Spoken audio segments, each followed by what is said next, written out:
सब एक है और हमारा मालिक एक है। गुरुजी ने कभी किसी धर्म का निरादर नहीं किया, वो सभी धर्मों का सजदा करते हैं, सभी धर्मों का सम्मान करते हैं और इवन दैट हमें भी यही बोलते हैं। नमस्कार दोस्तों, द फैक्ट टाइम में आपका स्वागत है। सेंट डॉक्टर गुरमीत राम रहीम सिंह जिनसा व डेरा सच्चा सौदा के बारे में एक्चुअली फैक्ट जानने के लिए हम पब्लिक सर्वे कर रहे हैं और जानने की कोशिश कर रहे हैं कि वहाँ जाने वाली लड़कियों का डेरा सच्चा सौदा के बारे में क्या मानना है। नमस्कार मैम, आपका द फैक्ट टाइम में स्वागत है। Thank you so much. क्या नाम है मैम? सलोनी इंसान। सलोनी, क्वालिफिकेशन क्या है आपकी मैम? मैं इस टाइम पोस्ट ग्रेजुएशन कर रही हूँ। मैम, डेरा सच्चा सौदा संस्था को कब से जानते हैं? फैमिली स्टार्टिंग से ही जुड़ी हुई है, तो अकॉर्डिंग बचपन से ही लेकर हम यहाँ आ रहे हैं। और अगर मेरा नामदान का टाइम लिया जाए तो 15 से 20 साल हो गए मुझे नामदान लिए यहाँ से। तो स्टार्टिंग से ही पूरी फैमिली डेरा से जुड़ी हुई है। कितनी बार विजिट किया होगा मैम आपने? काउंटिंग में तो नहीं ले सकती, क्योंकि स्टार्टिंग से अगर यहीं आते जाते हैं, पूरी फैमिली यहीं आ रही है, तो काउंट में नहीं ले सकती। लेकिन हाँ, इस दर के अलावा हम कहीं और कभी भी नहीं गए। कैसा लगता है यहाँ का इन्वायरमेंट? आप बहुत ही अच्छा लगता है, बहुत सेफ़ फील होता है हमें यहाँ पर। बीइंग गर्ल क्या बताना चाहोगे? बीइंग अ गर्ल मैं यही बोलना चाहूँगी कि सबसे सेफ़ एरिया है इस टाइम। अगर आप कहीं, मैं बाहर वालों को गलत नहीं बोलूँगी कि और भी जो धार्मिक स्थल खुले हुए हैं, मैं नहीं जानती वहाँ का क्या सिस्टम है क्या नहीं, बट मैं अगर एज अ गर्ल हूँ तो मैं डेरे में सबसे ज़्यादा सेफ़ फील करती हूँ अपने आप को। मैम, जो आपके यहाँ पर एनवायरनमेंट के बारे में बहुत अलग तरीके से हेडलाइंस दिखाई गई थी, क्या कहना चाहोगे? हम उन चीज़ों पर बिलीव नहीं करते, क्योंकि हमारा सतगुरु पूरन है। उसने, अगर उस सतगुरु ने कभी हमें कोई गलत काम करने के लिए नहीं कहा, तो हम चाह के भी नहीं कह सकते कि उस सतगुरु ने हमारे ने कुछ गलत काम किए। फॉर एग्जांपल, अगर हमारे पेरेंट्स हमें अच्छी शिक्षा देते हैं तो वो हमें तभी देते हैं अगर उन्होंने वो चीज़ खुद की हुई है। अगर वो गलत रास्ते पर चलेंगे तो हमें गलत रास्ते पर चलाएंगे, लेकिन अगर वो खुद सही रास्ते पर चल रहे हैं तो हमें गलत शिक्षा कभी नहीं दे सकते। और रही बात कुछ गलत करने की, तो हमें इस चीज़ से कोई फ़र्क नहीं पड़ता कि मीडिया वाले क्या कह रहे हैं, दुनिया क्या कह रही है। हमारे लिए हमारा सतगुरु पूरन है, हमारा विश्वास जो का तो वैसा ही बना रहेगा। गुरुजी का नेचर कैसा है? बहुत ही प्यारा, बहुत मतलब अगर आप जिस तरीके, अगर उन्हें एज अ गुरु लोगे तो आपको वो शिक्षा मिलेगी, एज अ फ्रेंड लेके चलोगे तो आपको सजेशंस मिलेंगी।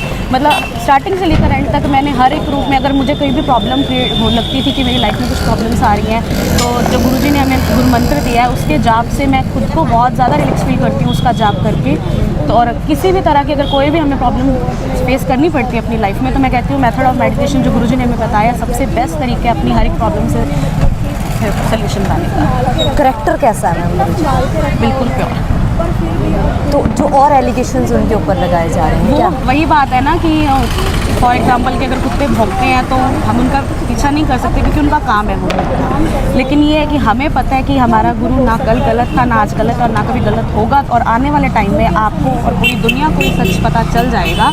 इस टाइम पे जो हो रहा है, हम तो ये मानते हैं कि ये भी गुरु जी की रज़ा है, क्योंकि अगर राम जी को चाहते तो सीता जी को किसी भी तरह बचा सकते थे, लेकिन रावण का विनाश करना था, पाप का अंत करना था, तो उन्हें सीता जी की जान को खतरे में डालना पड़ा था। उसी तरह हमारे गुरु ने अपनी इज्जत को अगर दांव पर लगाया तो कुछ सोच समझ के ही ये फैसला किया होगा, ताकि वो इस दुनिया से पाप खत्म कर सकें। गुरु जी के ऊपर ही क्यों लगाए जा रहे हैं? मेन अब दुनिया का लेना देना ये है कि वो धर्म को ख़त्म करना चाहती है। हमारी जो पॉलिटिक्स है उसका मेन यही है कि लोग धर्म की तरफ ज़्यादा इंप्रेस हो रही हैं, धर्म को मानने वाले हैं। तो मेन उनका यही मोटिव है कि धर्म से लोग दूर रहें। और उनकी, जैसा कि आप सब जानते ही हो, गुरु जी किस धर्म को मानते हैं? गुरुजी सभी धर्मों का सम्मान करते हैं। इसीलिए जो मेन हमारा, जैसे जब लॉकेट भी देख रहे हैं तो जामिन इसका मतलब एक इसी का रीज़न दिया गया कि हम सब एक है और हमारा मालिक एक है। गुरुजी ने कभी किसी धर्म का निरादर नहीं किया, वो सभी धर्मों का सजदा करते हैं, सभी धर्मों का सम्मान करते हैं और इवन दैट हमें भी यही बोलते हैं। अब हम ऐसा नहीं है कि अगर हम कभी गुरुद्वारे जाएंगे तो हम वहाँ माथा नहीं टेकते या उनका सजदा नहीं करते या निरादर करते हैं। हमारी थिंकिंग ऐसी नहीं है। इवन दैट मेरी मोस्ट ऑफ फ्रेंड्स हैं जो गुरुद्वारे को मानती हैं, मंदिर जाती हैं, तो अगर वो मुझे कभी बोलती है तो मैं उनके साथ जाती हूँ। बेशक वहाँ जाकर मेरे मुंह से नारा ही निकलता है, बट हमारे गुरुजी ने कभी हमें ये नहीं सिखाया कि हम किसी भी धर्म का अपमान करें।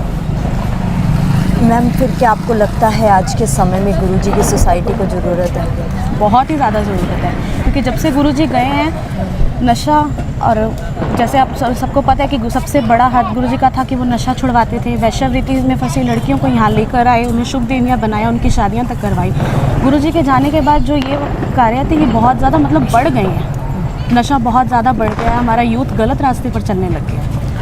क्या चेंजेस आएंगे अगर गुरुजी वापस आए? अगर गुरुजी वापस आते तो ऑब्वियसली नशा तो सबसे पहले है कि बहुत जल्दी ही ये हर चीज़ से मतलब बंद हो जाएगा। और जो वैश्यवृत्ति इस टाइम पर बढ़ी जा रही है उसे रोकथाम लगाया जा सकता है। और हम आप गुरुजी का हमारे देश के लिए क्या कंट्रीब्यूशन है? गुरुजी का बहुत ही बड़ा कंट्रीब्यूशन है। फॉर एग्जांपल कि जैसे अब आप देखा जाए कि अगर आपके कहने पर कोई एक पर्सन अगर ब्लड डोनेट के लिए भी तैयार हो जाए, मैं कहूँगी बहुत बड़ी बात है, लेकिन गुरुजी के एक आह्वान से 6 करोड़ लोग हर समय तैयार रहते हैं कि वो समय समय पर, जैसे गुरुजी के वचन है कि 3 महीने के बाद हमें ब्लड डोनेट करना चाहिए।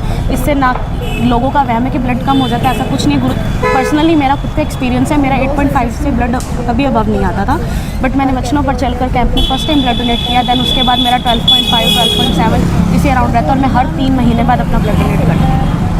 क्या अपील करना चाहेंगे आम जनता को जिन्होंने डेरा सच्चा सौदा पूजा गुरुजी को मीडिया के द्वारा ही जाना है? मैं उनसे यही अपील करना चाहूँगी कि बिना सच को जाने आपको कोई हक नहीं है कि आप किसी पर कोई भी लांछन लगाएं।